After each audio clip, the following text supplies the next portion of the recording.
It was the kidnapper. You son of a bitch! Where's my wife? Enough horseplay, Wake. You deliver the manuscript, and you can have your woman back. Simple as that. I don't... Listen. I'm gonna need time to finish it. I still need to write the ending. I need... a week. It's not done? I need a week. 2 days. The old Bright Falls coal mine is nearby. You can find it easy, city boy. The main building, there at noon. You bring the manuscript, you'll get your wife. If not, well, get me? Yes, I get you.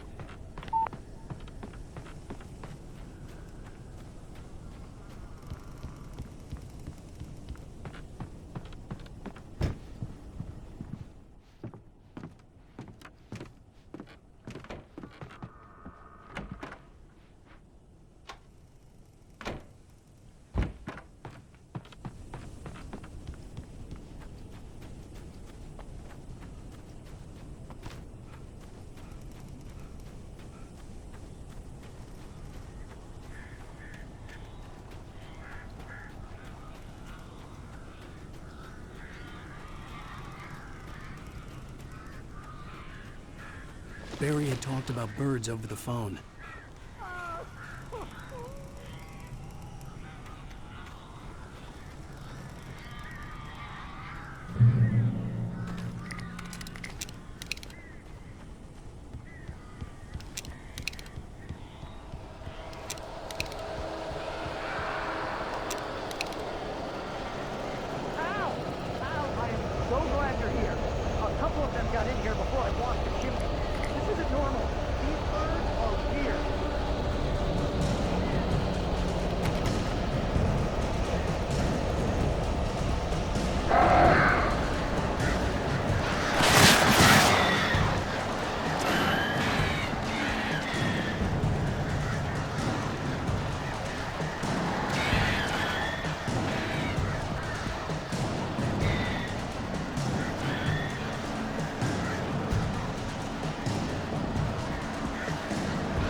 Hey, Al. I'm sorry for thinking you were having a psychotic episode, man. I sent Barry to the town to ask around about a man fitting the kidnapper's description. He'd go through the archives of the local paper. Perhaps he could learn something. Anything about the island and the cabin that had disappeared. The man wanted a manuscript. I had to try to write him one to get Alice back.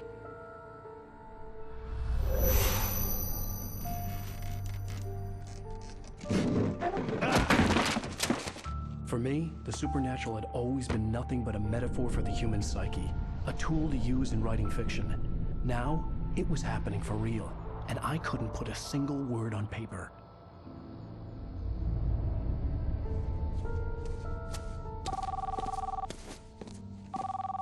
Barry Wheeler speaking. This is Rose. Rose? I found Mr. Wake's pages. Oh, you sweet, brilliant girl. Could you and Mr. Wake come get them? I live in the trailer park outside the town. We'll be there in less than an hour. Bye now. See you soon. Have a great day.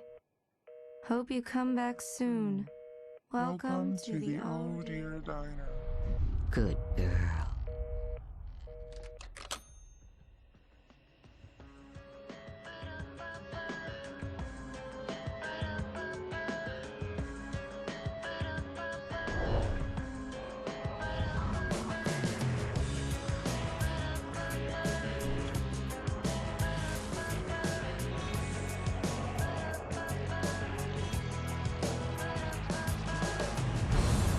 Come here. Pretty please, can you tell me where I am? You, won't you say something? I need to get my bearings amongst, and the shadows keep on changing. And I'm holding. Previously on Alan Wake, Alice has been kidnapped. Alan, please help me. Alice? You'll do exactly what I say if you ever want to see your wife again. I can't tell anyone except my agent Barry. Damn it, Barry, they'll kill her. You're my best friend, and I'm worried that you're not right in the head. The ransom is a manuscript I supposedly wrote that's coming true before my eyes. It happened just the way it was on that page. So dark. I have found only a few scattered pages. I want the entire manuscript. The deadline is in 2 days. I found Mr. Wake's pages. Good girl. How the hell did she get her hands on the manuscript anyway? I don't know. She's resourceful. I told you you were too hard on her. Listen, I found out all sorts of interesting stuff while I was digging around. Yeah. Mr. Wake, it's Sheriff Breaker. We have an FBI agent here, Agent Nightingale. FBI? He's anxious to see you. You'd better come to the station. Okay, I'll be right over, Sheriff. Let's make this quick, huh? Help you folks? Name's Randolph. I'm the manager. We're looking for Rose. Works as a waitress down at the diner. Rose, sure. Nice girl. Who wants to know? I'm Alan Wake. The writer, huh? I heard on the radio you were visiting. Well, I'll show you her trailer. That Rose, she's a nice girl. Always pays her rent on time. As I was saying, Al, I found all sorts of weird stuff from the local newspaper's archives. This place is crazy. Disappearances, mysterious deaths, urban legends come true, and get this, most of this stuff takes place around Cauldron Lake. Well, you ain't wrong, mister. The Indians thought the lake was a doorway to the underworld. I'm the God-fearing type myself. I don't hold with that sort of thing. Yeah, okay. Anyway, there was an island there owned by a guy called Thomas Zane. Now, some of the articles I found about him make him out to be a famous writer, but I ran a bunch of searches, couldn't find a single thing he wrote. Zane was heavily into diving, so much so that the place came to be called Diver's Isle. But the volcano under the lake erupted in 1970, and Zane went down with the island.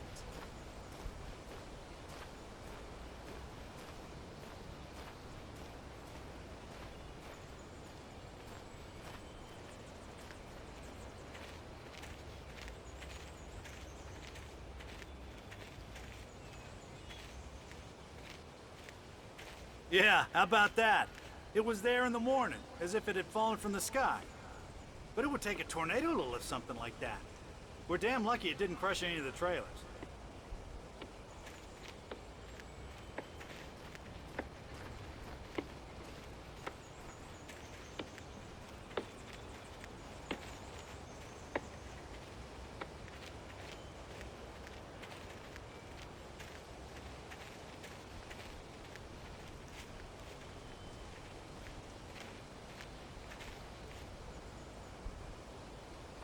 It gets better. A local girl, Barbara Jagger, drowned in Cauldron Lake just a week earlier. They were lovers. Sure, Jagger's a local spook story. The Scratching Hag comes for you in the dark. Childish stuff like that. Anyway, Al, I'm just getting to the best part. All of the articles about this stuff were written by Cynthia Weaver. I asked around, and she's that crazy bag lady you met. What, the lamp lady? She can be a little loopy, but she's not homeless or anything. Yeah, anyway, she knew both Jagger and Zane before they both died, and she had some kind of a breakdown.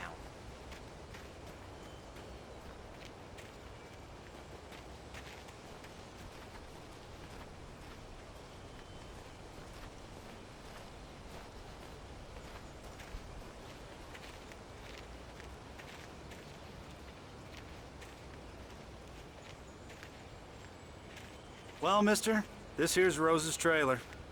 You mind me asking what you want with her? We're just here to talk to her, pal.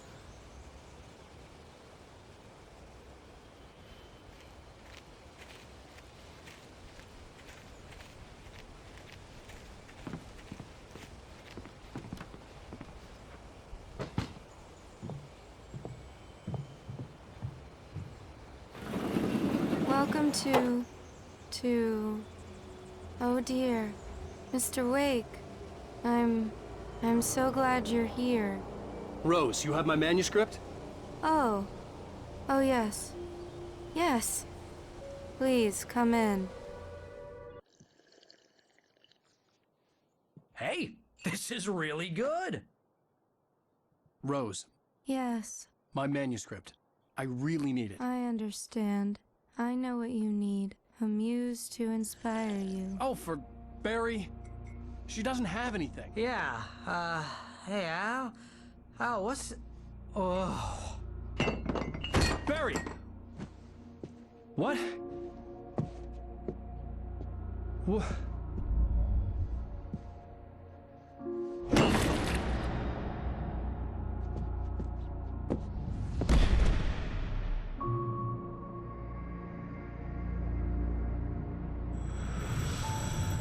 It's coming for you, hiding in my barber's skin. I'm too weak to stop it. You must turn the lights on. I promised I'd come visit you and your lovely wife. You must finish what you started. I insist. You must turn the lights on. Turn the light on. Back to work, boy.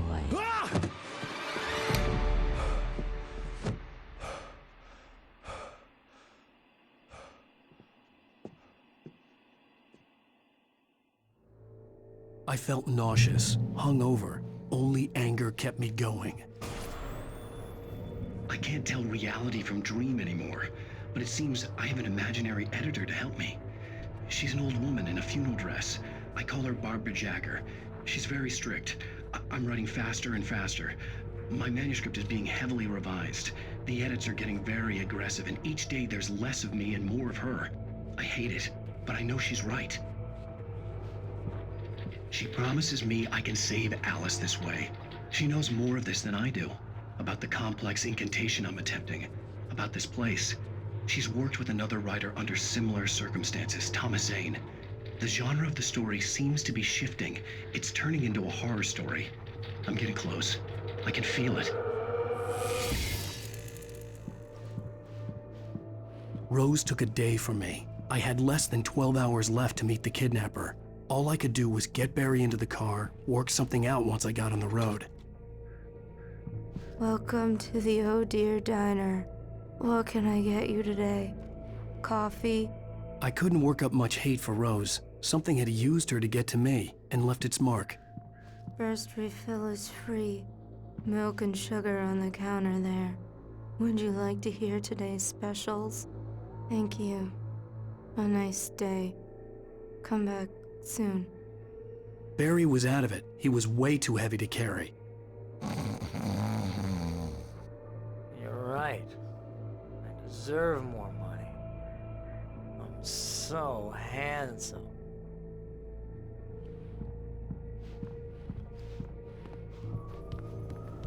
My gun and flashlight were gone.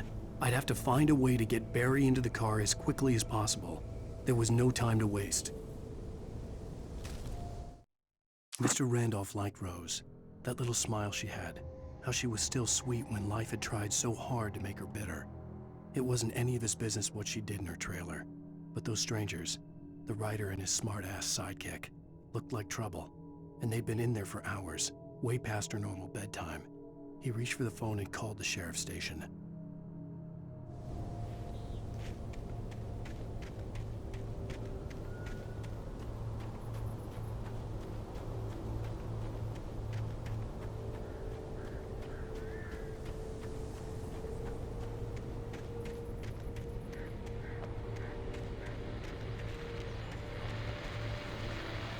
I just stepped outside to catch a breath of fresh air, and let me tell you, the weather's getting heavy. Nights like this make me especially glad I'm here talking to you and not home in bed. Once the weather takes a turn like this, I can't sleep at all. It's all tangled bed sheets and dark thoughts, punctuated by the occasional plunge into nightmare. Is it just me? Well, perhaps it is. But I hope I can make the night a little bit easier to get through. Caller, you're on KBF FM. Hey, hi, it's Walt Snyder. What's on your mind, Walt? Well, I am the way you are, but, well, I can't sleep either, you know? I just been staring out the window here, trying to make sense of it all, but, I ain't been drinking either, you know? I just... Well, you sound like a man with a problem, Walt. I had argument with Danny, and, then I got in trouble with the law, and, I'm just, well... I heard something like that, Walt. Yeah, well, Danny's my best friend, and, they let me on bail today, and now I'm just alone here at the window, waiting. Man, and there's something in the air tonight, man. I was just outside looking up at the sky above our broadcast tower thinking the same thing. What are you waiting for, Walt? I don't know. Something's gonna happen. I think I better go. Well, Walt, maybe... No, thanks, Pat. Well, good luck to you, Walt. Hang in there. Let's take a little break, folks. This weather's really something else, huh? How can I be sure that you'll walk away?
Oh, you're gonna get it now. God God knows what you've done to that poor girl. This is Agent Nightingale, FBI! Get him up, Hemingway! You're under arrest! You move a muscle, I'll unload right in your goddamn face! Stay right where you are, Slane!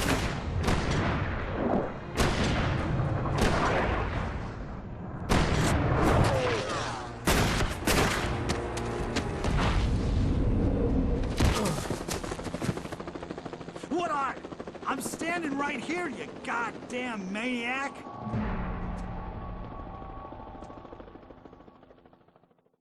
I hated to leave Barry behind, but there was no way I'd miss my appointment with the kidnapper.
For decades, the darkness that wore Barbara Jagger's skin slept fitfully in the dark place that was its home and prison. It was hungry and in pain. It dreamed of its nights of glory when the poet's writing had called it from the depths and given it a brief, terrible taste of power and freedom. The rock stars had stirred it from the deep sleep the poet had sunk it back to in the end. When it sensed the rider on the ferry, it opened its eyes.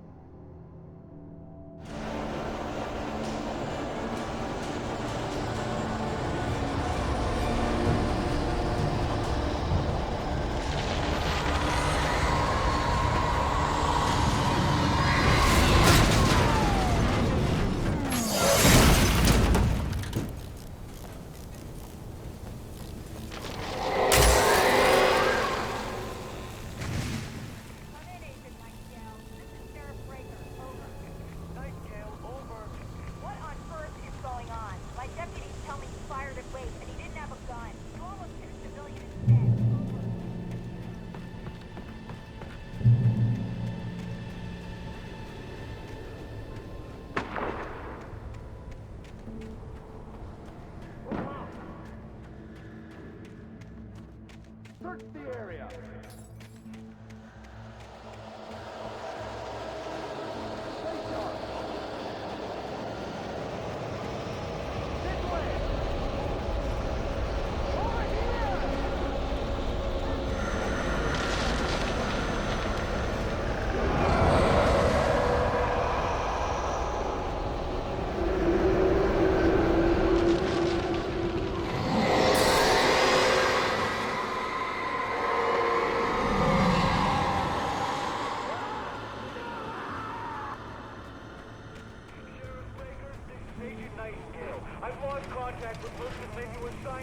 This horror was everywhere I went, circling me.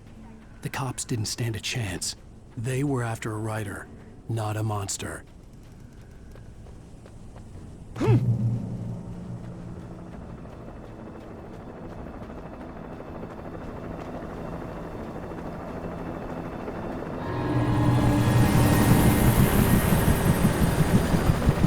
on the ground. Hold it right there. There's nowhere to run. Freeze!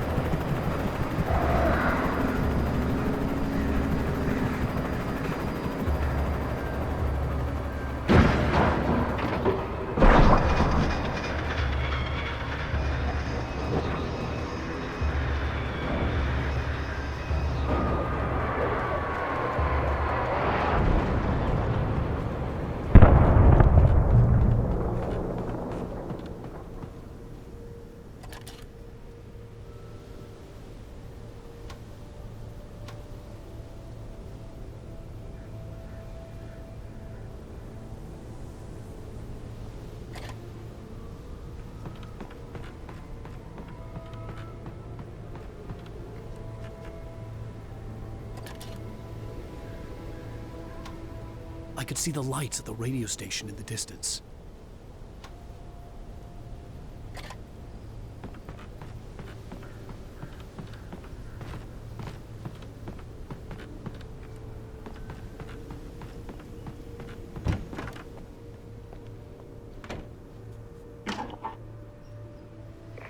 This is James. Mulligan, Thornton, come in. Over.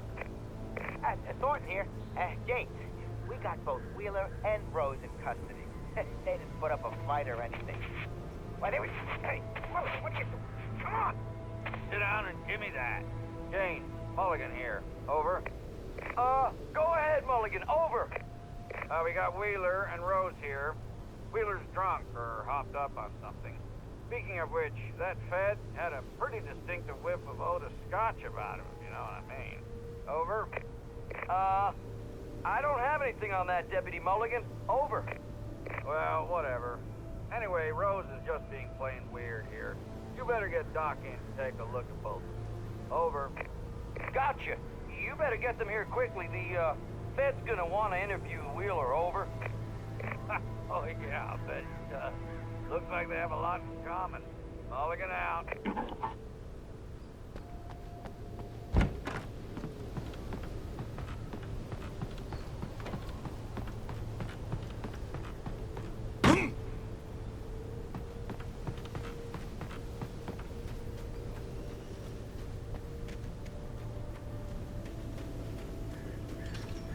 I imagined that the broadcast tower in the distance was part of the local radio station. Maine seemed like a decent guy. Perhaps he could give me directions to the coal mine.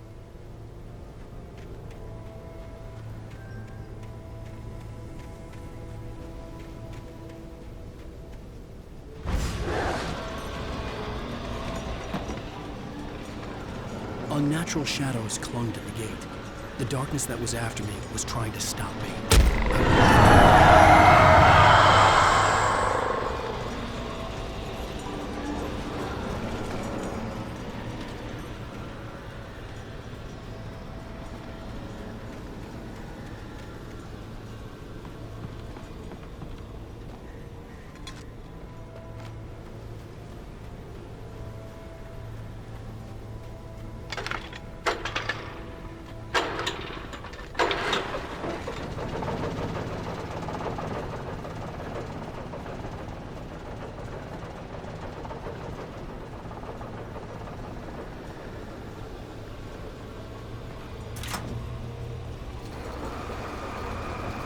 The old generator conked out. I'd have to see if I could fix it and try again.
It took me a moment to recognize the flashbang grenades.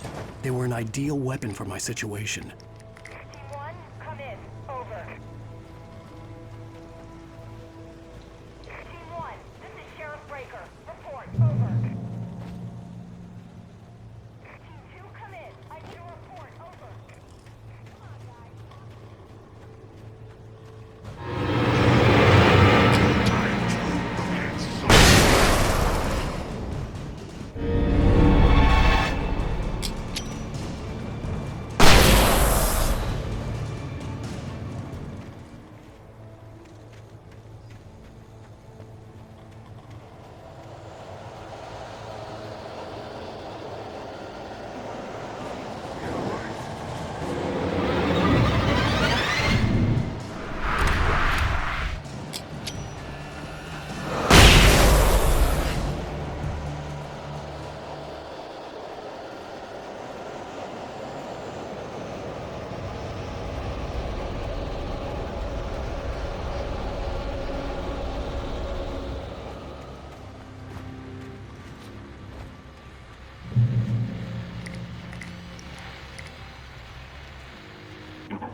call.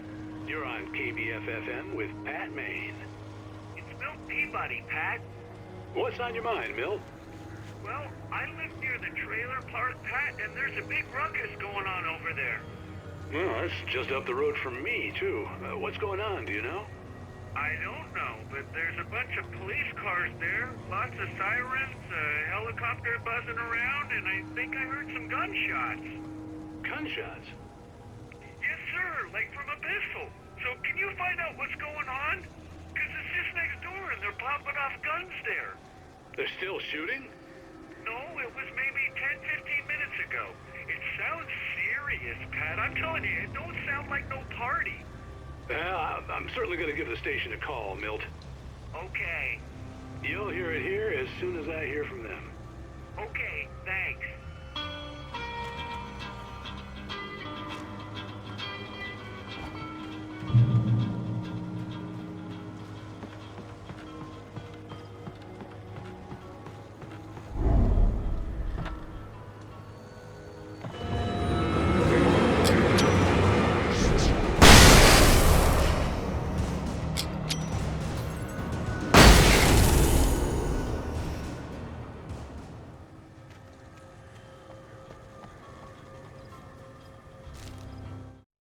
Touched by the dark presence, Rose was lost in a dreamland where everything was drawn in black and gray crayons. The old lady had promised her that all her wishes would come true. She would be Alan Wake's muse. She was smiling so hard it hurt her face. She crushed a bottle full of sleeping pills into the coffee. Deep down inside, she was screaming in terror.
I hoped Maine could lend me a car to get to the coal mine.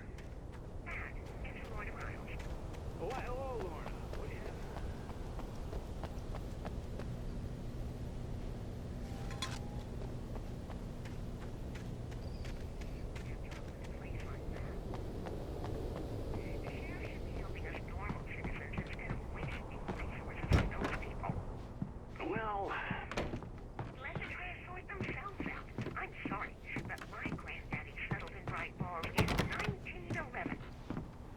Well, thank you very much for that compassionate viewpoint, Lorna. Oh, here's a little surprise.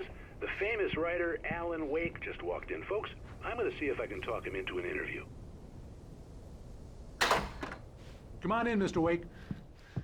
Oh, I'm so glad you could find the time to do this, Mr. Wake. Nowhere to run now, Dan Brown. You back away from me. Don't hurt it. Whoa. Everyone calm down. Put the gun down. We're all friends here, right? Cool your jets, Nightingale. We got him. Judas Priest! What the hell's the matter with you? There's a civilian in there.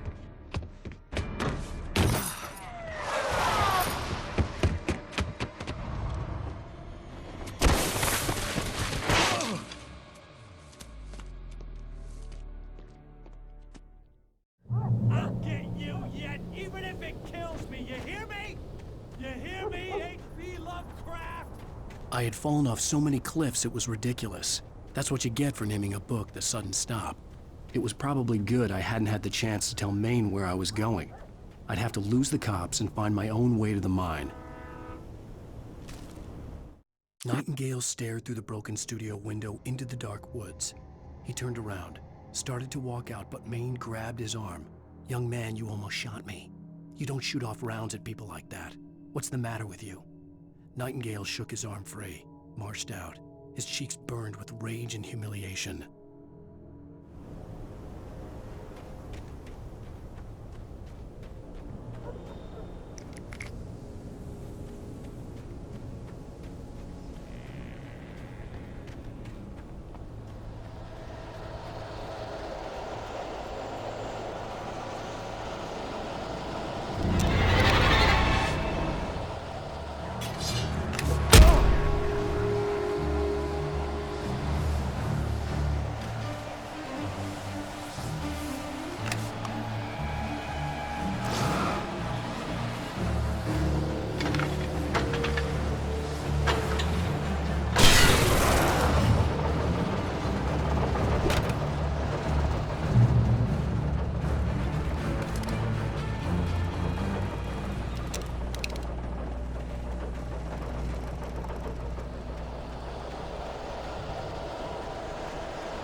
There was no sensible reason for the power company's work lights to be here.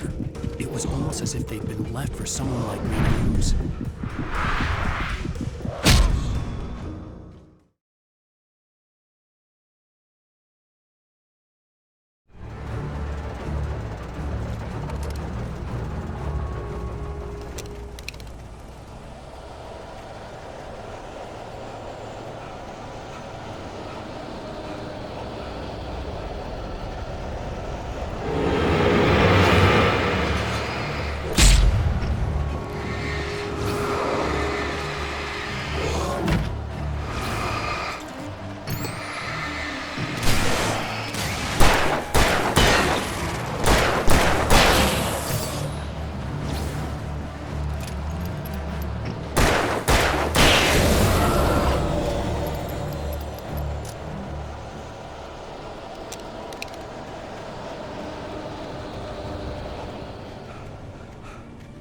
There was no sensible reason for the power company work lights to be here.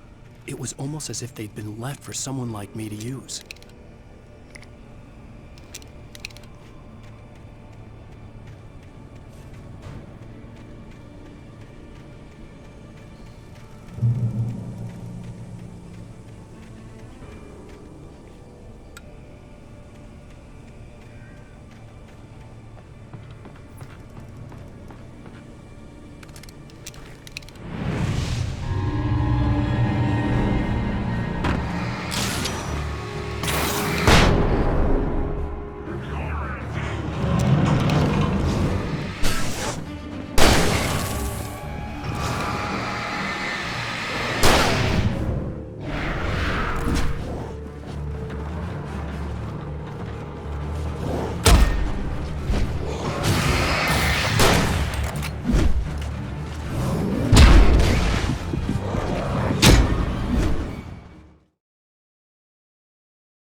The bulldozer's engine roared to life. Mud and rocks flew as it fought for traction. It crashed through the concrete wall and landed heavily in the yard. If it were an animal, it would have shaken its head after the impact, fixed its eyes on me, and charged. Of course, it had no head, nor eyes. Shadows crawled on its form, twisting it into a monster. Then, it came for me.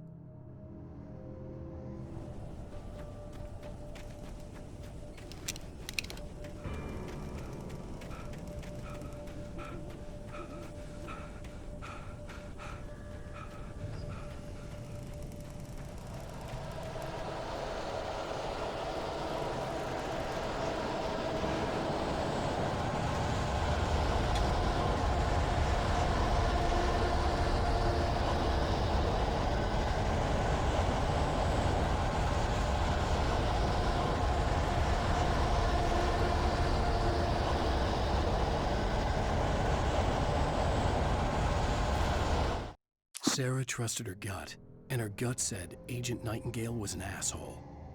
He felt wrong, and it wasn't just the smell of stale booze.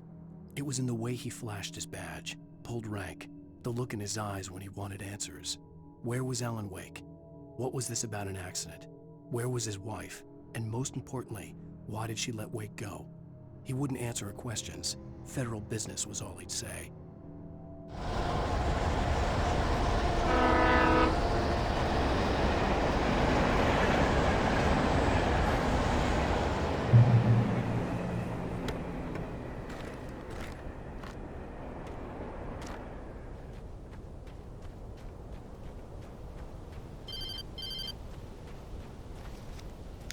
Hello?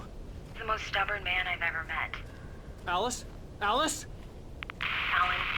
Alan, I'm so afraid. It keeps me in the dark. Please help me. I look at you, Alan, and it's not you. Something else. Looking out from behind your eyes. Alice, I'm here. I'm so alone here. It's all gonna go to hell. You need to be careful. Cooperate. The connection had been terrible, but that wasn't the only thing that hadn't been right with the call. She sounded wrong somehow, but she had called me. The pipe wrenched itself loose from the bridge's steel framework. Wrapped in darkness, it floated in midair, twitching. For a moment, I didn't understand what I was looking at. The heavy object lurched at me with impossible force. I threw myself out of the way, but just barely. When I turned my flashlight on it, it shook in a dark rage before it flew at me again.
I could see a railway bridge up ahead, and a warehouse of some sort on the opposite shore. I hoped I could find a car from there.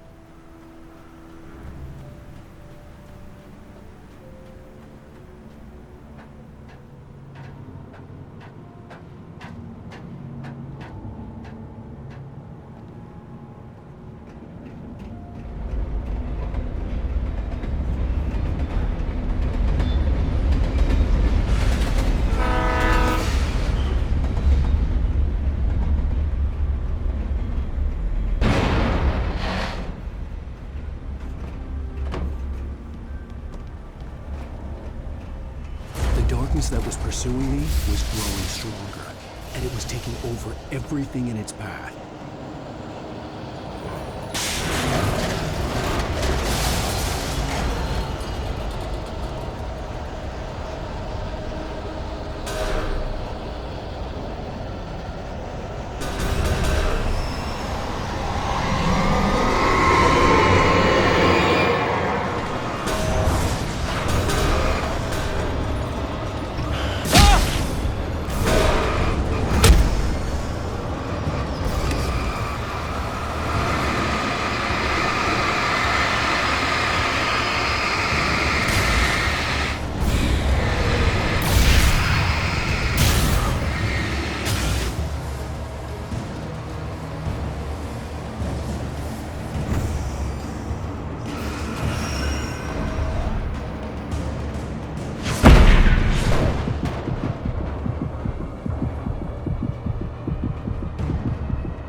I slammed the door shut right in his smug face.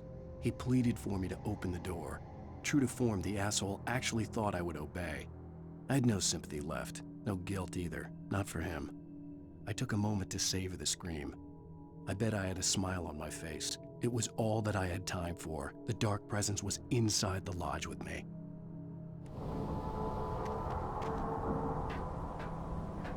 As a teenager, just starting to get interested in writing, Stephen King had been a source of inspiration to me. I thought about all the inanimate objects that had come to life in his books. No one is safe in a good horror story, certainly not the protagonist. That's what makes them fun. This was anything but. The darkness could possess anything, and it was getting closer.